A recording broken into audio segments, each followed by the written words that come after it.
Hello everyone, welcome back to my channel English with Shasta. I'm Shasta. So today we'll discuss the chapter number 9 that is named as liberalization and it is also known as privatization. Okay, short words में समझने के लिए liberalisation का मतलब होता है privatisation. ठीक है, ये लेट 20th सेंचुरी की जो है वो मूवमेंट है. ठीक है, and earlier we have discussed 8 chapters with notes, so the link of the playlist where we have discussed the chapters with notes, so I have provided in the description box. Please check it out. So starting with liberalization, so it is a movement of 20th century, or I can say late 20th century. It is based on Adam Smith's theory of laissez-faire. Okay, meaning और definition क्या है? ठीक है, उदारवाद इसे कहा जाता है. English में क्या कहा जाता है? लिबरलिज्म. ठीक है, ये ओरिजिनेट हुआ था वर्ड लेटिन वर्ड लिबरलिस्ट से, जिसका मतलब होता है फ्री मैन. ठीक है, कि इंडिविजुअल जो है उसको फ्रीडम मिलनी चाहिए ताकि वो अपनी पर्सनालिटी को डेवलप कर पाए. हेलोवेल क्या बोलते हैं? Liberalism is the embodiment of demand for freedom in every sphere of life, intellectual, social, religious, political and economic. ठीक है, कंक्लूजन क्या है? कंक्लूजन ये आपने हर एक क्वेश्चन में कंक्लूजन यही लिखना है कि प्राइवेट इको लिबरलिज्म का मतलब क्या है कि लिमिटिंग कर देना प्राइवेट सेक्टर को. मेरिट्स क्या है लिबरलिज्म के?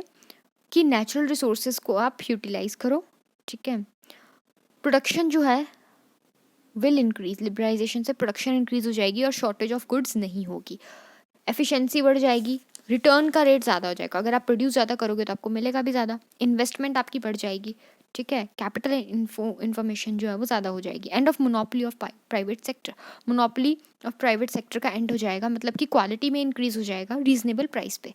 ठीक है, फॉरेन टेक्निक्स वगैरह जो है वो इंडिया में आ जाएंगी. इंडस्ट्रियलाइजेशन का एक्सपेंशन हो जाएगा. ठीक है, इंडस्ट्रीज़ का नंबर इंक्रीज़ हो जाएगा.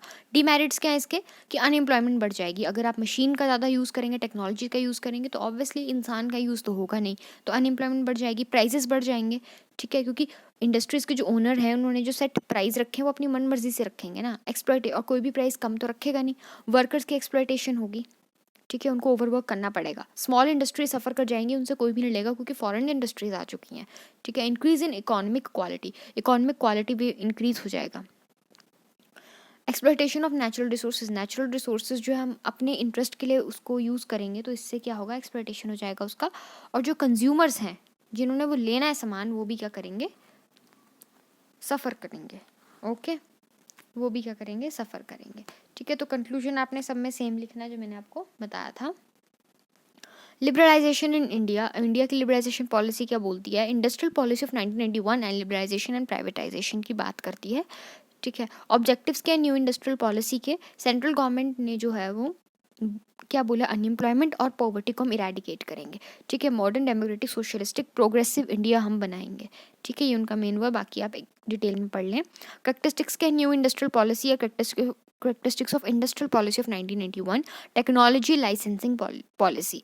ठीक है, इंडिया की इकोनॉमी को एफिशिएंट और डायनेमिक और कॉम्पिटिटिव बनाने के लिए सारी के सारी इंडस्ट्रीज़ जो हैं उनको डी लाइसेंस्ड कर दिया जाएगा. सिर्फ कुछ इंडस्ट्रीज जो हैं वो काम करेंगी. Foreign investment system of promoting import and export. Foreign system का यूज़ किया जाएगा. ठीक है, गवर्नमेंट जो है वो फॉरेन टेक्नोलॉजीज़ को लेके आएगी. ठीक है, क्योंकि फॉरेन इन्वेस्टमेंट्स में क्या है? आप कम एक बार पैसे खर्चने, बाद में आपको अच्छे खासे दाम मतलब उसके मिलेंगे.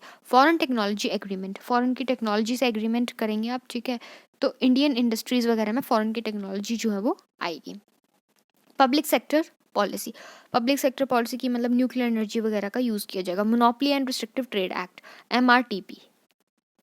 ठीक है, monopoly and restrictive business practice system.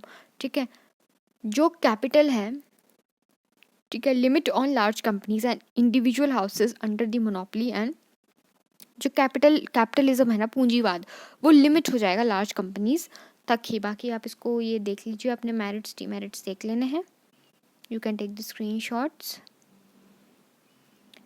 ठीक है, नेक्स्ट है evaluation of liberalisation, impact of the policy of liberalisation on the class structure.